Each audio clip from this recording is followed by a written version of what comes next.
Dios los bendiga, hermanos que nos escuchan a través de este medio. Estamos viendo este tema del libro de Romanos, de la carta a los Romanos que se llama Libres del Pecado, de los versículos del 15 al 23.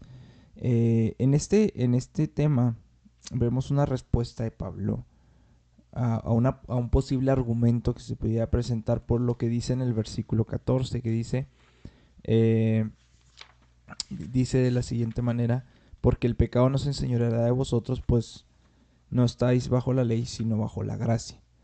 Entonces, bajo esta declaración que hace en el versículo 14, en el versículo 15 presenta al antagonista, lo que pudieran decir sus oponentes, que dice que pues pecaremos porque no estamos bajo la ley, sino bajo la gracia.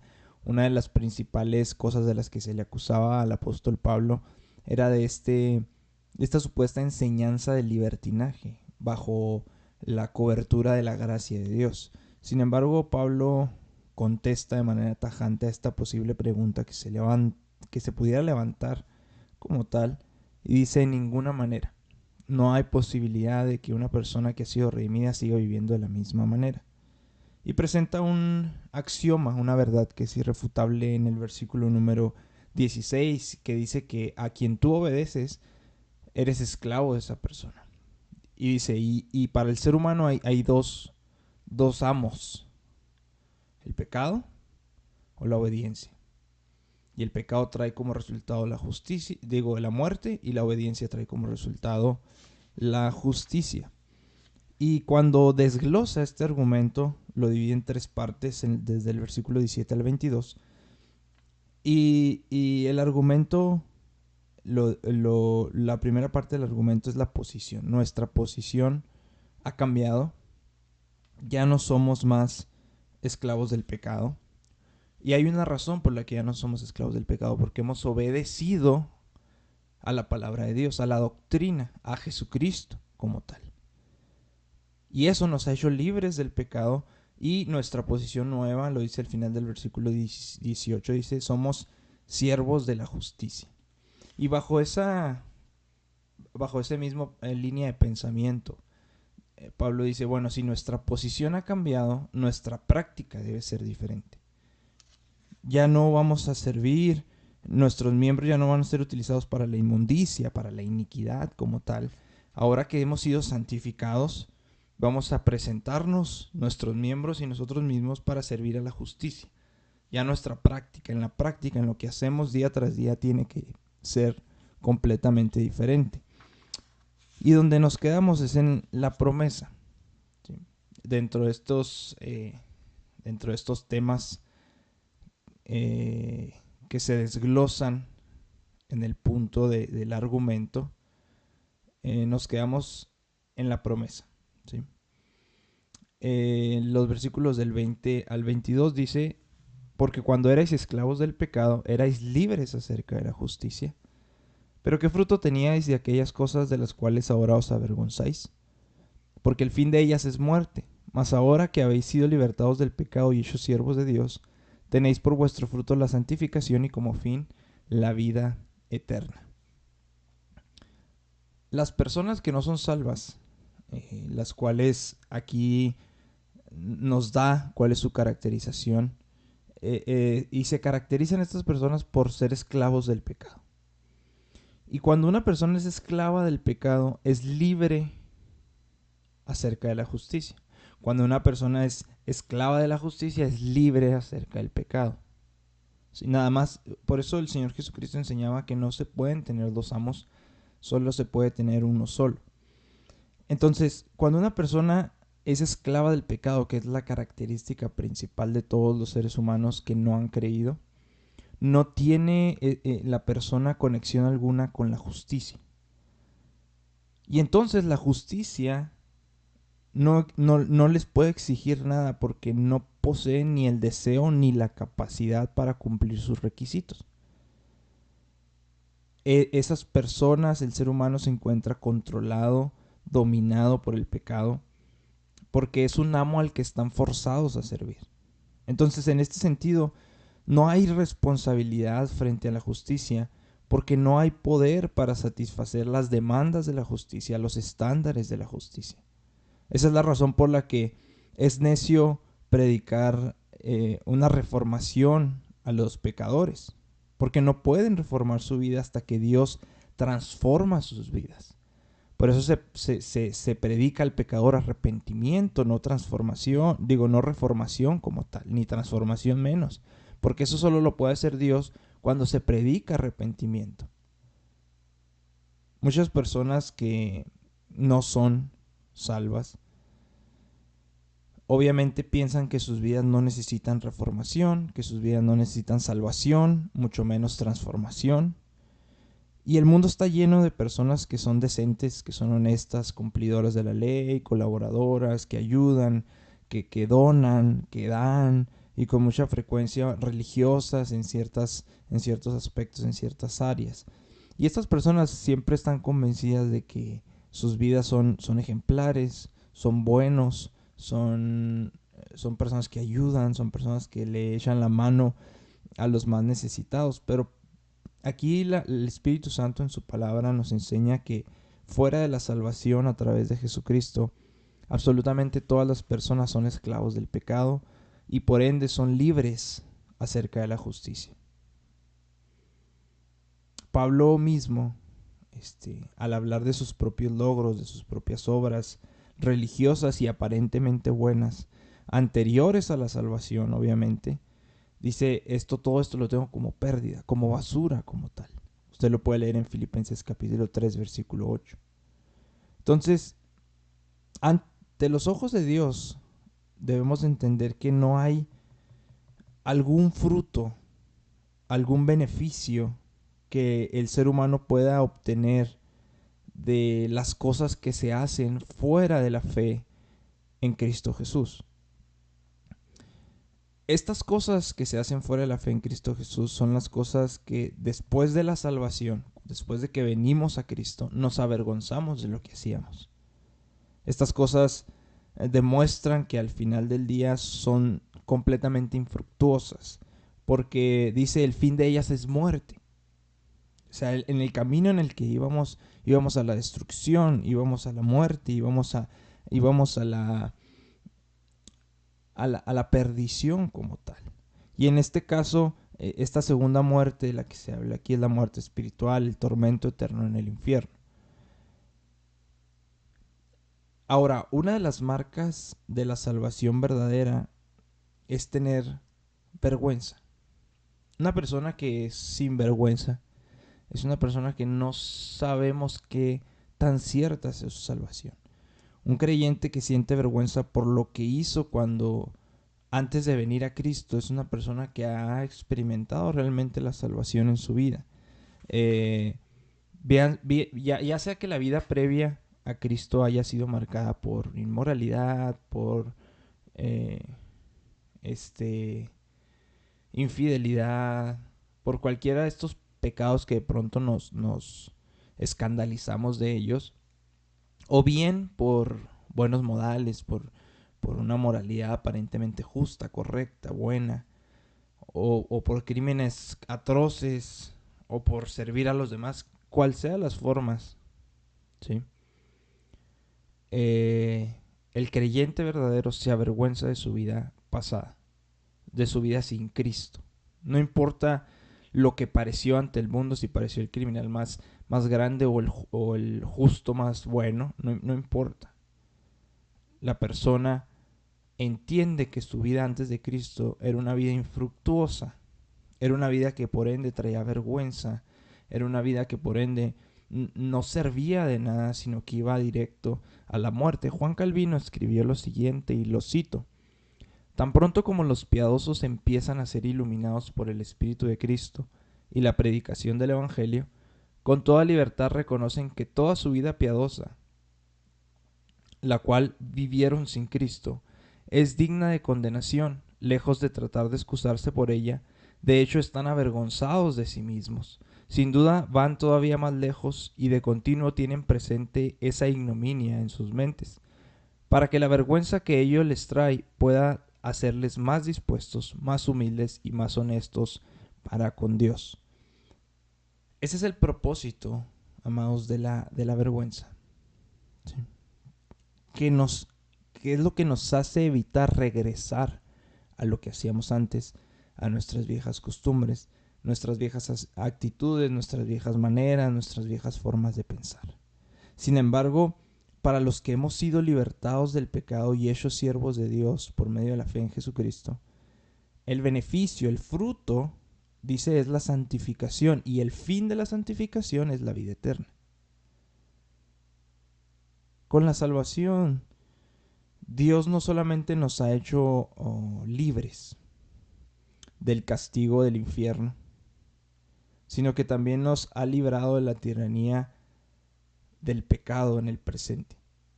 Hemos sido libertados del pecado. Y esto no significa que ya no tengamos la capacidad de pecar como tal, sino que simplemente ya no estamos esclavizados al pecado, ya tenemos opción, ya no somos estos súbditos impotentes que no tenemos defensa para poder hacer otra cosa diferente al pecado, sino que ya tenemos esa libertad para decidir hacer lo que es justo, lo que es bueno, lo que es agradable a Dios. Entonces la libertad del pecado de la que se está hablando aquí no es un ideal a largo plazo, no es algo al final de los tiempos, es algo que ya está cumplido en nuestras vidas. Somos libres del pecado, hemos sido libertados del pecado. Todas las personas que han puesto su fe en Jesucristo como Salvador, como Señor, han sido libertados del pecado y han pasado a ser siervos de Dios. Obviamente, vemos de pronto en la práctica, en la experiencia, ¿no? Vemos algunos creyentes más fieles y obedientes que otros. Pero todos los cristianos hemos sido igualmente libertados de la esclavitud del pecado y hemos sido hechos siervos de Dios.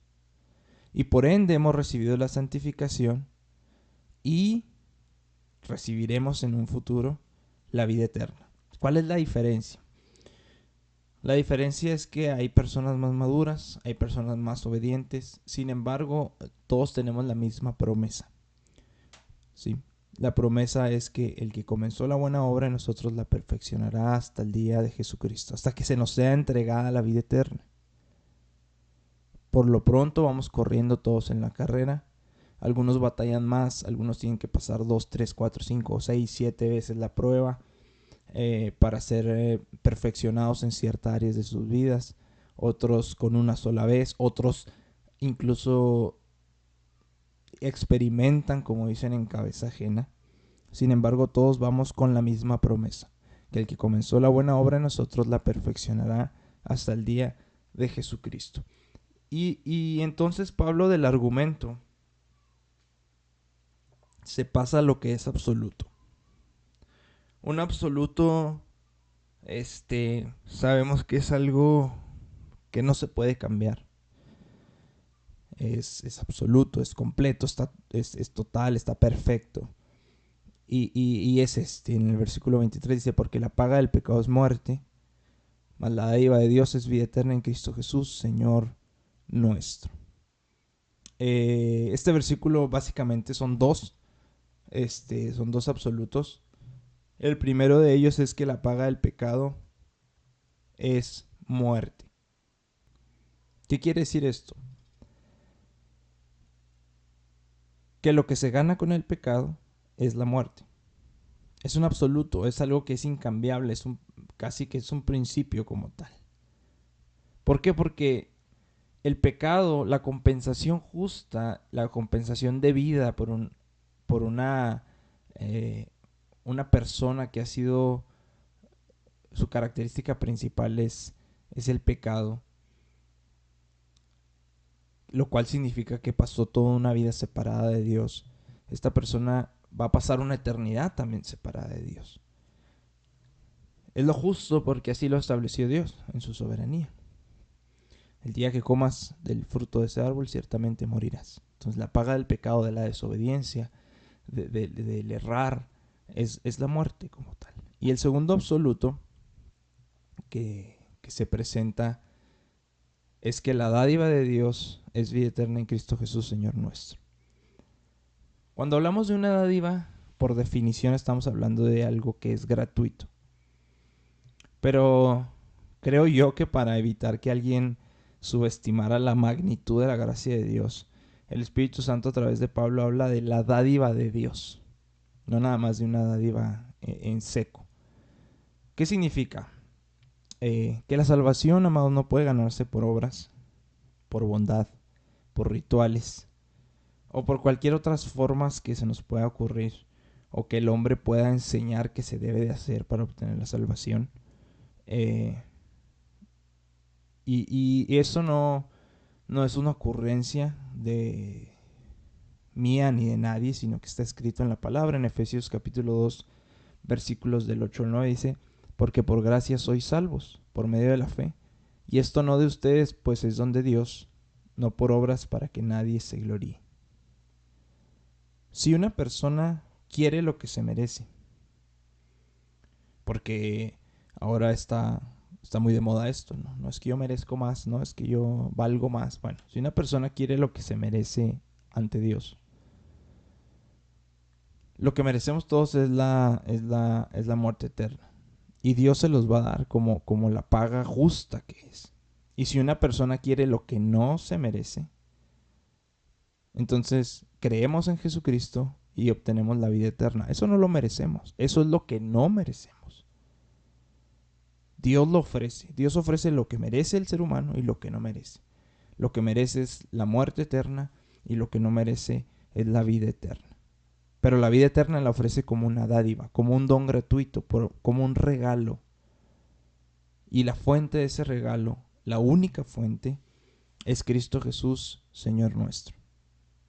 Este se le conoce como el gran clímax. Algunos dicen que es de la carta, otros dicen que es simplemente el capítulo 6 a los romanos. El clímax es que Jesucristo es el único camino que lleva del pecado a la justicia, de la condenación a la salvación, de la muerte eterna a la vida eterna. Jesucristo, únicamente Jesucristo. Cuando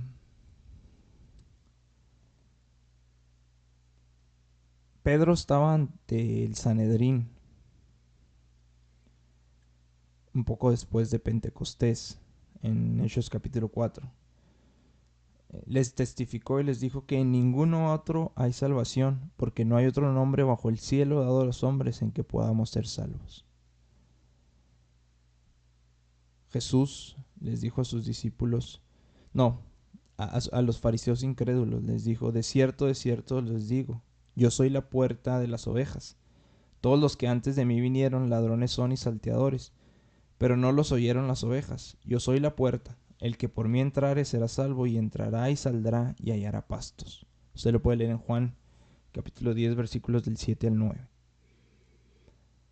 De igual forma, cuando ahora sí a sus discípulos en el discurso del aposento alto, Jesús les dijo: yo soy el camino y la verdad y la vida. Nadie entra al Padre sino por mí. El teólogo Dietrich Bonhoeffer, este teólogo fue encarcelado por un par de décadas por los nazis y ejecutado antes del fin de la Segunda Guerra Mundial. Y escribió un libro que se llama El costo del discipulado. Y escribió las siguientes palabras que les voy a leer. Él llamaba a esto que les voy a leer, él lo llamaba el Evangelio de la Gracia Barata. Y dice de la siguiente manera: la gracia barata se equipara a la justificación de pecado sin la justificación del pecador arrepentido, que se aparta del pecado y de quien el pecado se aparta. La gracia barata no es la clase de perdón de pecado que nos liberta de las refriegas del pecado. La gracia barata es gracia sin discipulado, gracia sin la cruz, gracia sin Jesucristo. Esta gracia es la gracia que se ha enseñado en la actualidad. Una gracia que no cuesta, una gracia que puedes hacer lo que tú quieras, una gracia que puedes ir y venir, ir y venir, ir y venir, ir y venir, pisar en el mundo, pisar acá, pisar el mundo, pisar acá, pisar el mundo, pisar acá. Pero eso es una gracia barata. No es la gracia, no es la dádiva de Dios, no es el don de Dios a través de Jesucristo. Sigue diciendo este hombre, dice, la gracia costosa, por otra parte, es el llamado de Jesucristo ante el cual el discípulo deja sus redes y le sigue a él. Cuando Martín Lutero hablaba de la gracia, siempre implicaba a manera de corolario que le había costado su propia vida, la vida que ahora estaba sujetada a la obediencia absoluta de Cristo. Felices son aquellos que, conociendo esa gracia, pueden vivir en el mundo sin ser de él. Aquellos que por seguir a Jesucristo tienen tanta seguridad y certeza de su ciudadanía celestial, que son verdaderamente libres para vivir sus vidas en este mundo. Fin de la cita. Esa es la gracia costosa. La gracia costosa es lo que el Señor Jesucristo decía. El que quiere venir en pos de mí, niéguese a sí mismo, primero. Número 2, tome su cruz. Número 3, empiece a seguirme. Solamente nuestro Señor Jesucristo pudo haber pagado el costo de la salvación, pero Él nos llama como sus seguidores a pagar el precio del discipulado. Si alguno viniera en pos de mí, lo vuelvo a repetir, niéguese a sí mismo y tome su cruz y sígame, porque todo el que quiera salvar su vida la perderá, y todo el que pierda su vida por causa de mí la hallará. Vamos a leer un pasaje en Lucas. Es un pasaje referente al costo, el precio que se tiene que pagar como discípulos. Lucas 14. Si me acompaña, Lucas 14, versículos 26 al 33. Y esto de pronto se toma como que no, es que es una alegoría, es algo que está diciendo en sentido figurado, es algo que no está... Esto que está diciendo el Señor Jesucristo, que dijo, que nos dice el día de hoy, es algo real, es algo literal. Y fíjese lo que dice, si alguno viene a mí y no aborrece a su padre y madre y mujer e hijos y hermanos y hermanas, y aún también su propia vida, no puede ser mi discípulo. Y el que no lleva su cruz y viene en pos de mí, no puede ser mi discípulo. Porque ¿quién de ustedes, queriendo edificar una torre, no se sienta primero y calcula los gastos, a ver si tiene lo que necesita para acabarla? No sea que después que haya puesto el cimiento y no pueda acabarla, todos los que lo vean comiencen a hacer burla de él, diciendo, este hombre comenzó a edificar y no pudo acabar. ¿O qué rey, al marchar a la guerra contra otro rey, no se sienta primero y considera si puede hacer frente con 10,000 al que viene contra él con 20,000? Y si no puede, cuando el otro está todavía lejos, le envía una embajada y le pide condiciones de paz. Así pues, cualquiera de ustedes que no renuncia a todo lo que posee, no puede ser mi discípulo. La gracia del día de hoy en las iglesias ha sido una gracia barata, donde no cuesta nada seguir a Cristo y no pasa nada si se deja de seguir a Cristo. Pero la gracia verdadera cuesta no mucho, cuesta todo. Cuesta todo para el que quiere ser realmente discípulo de Cristo. Cuando nuestro Señor Jesucristo en Mateo capítulo 13 enseña acerca de las parábolas de la perla, del tesoro escondido, vemos que en las dos parábolas el hombre vende todo lo que tiene para hacer la compra. Cuesta todo, amados, seguir a Cristo. Por eso nuestro Señor Jesucristo decía, pero calcúlenle si les va a alcanzar para seguirme. Vean si les va a alcanzar, vean si les va a ser suficiente para que no sean avergonzados, no se queden a medio camino. Nuestro Señor Jesucristo, amados, no está buscando a personas que quieran añadirlo a su pecado para callar su conciencia. No está buscando a personas que quieran un seguro de vida contra el riesgo de ir al infierno. No está buscando a personas que quieran aplicar sus altos principios morales a una vida no regenerada. No está buscando a aquellas personas que solamente quieren ser reformadas exteriormente, eh, mientras que su vieja naturaleza sigue en su interior. Nuestro Señor Jesucristo busca personas que están dispuestas a ser transformadas por Él, por su Espíritu, desde el interior y hasta el exterior. Aquellas personas que desean una naturaleza completamente nueva. Esa naturaleza que está creada a la semejanza de Cristo. Y nuestro Señor Jesucristo llama a sí mismo a aquellas personas que quieren cambiar del pecado a la santidad. Llama a los que están dispuestos a morir con Él cada día, cada instante, cada momento, para ser resucitados con Él. Aquellos que están dispuestos a renunciar a la esclavitud del pecado para acogerse a la esclavitud de su justicia. Cuando venimos a Cristo, amados, bajo nuestros términos y nuestras condiciones,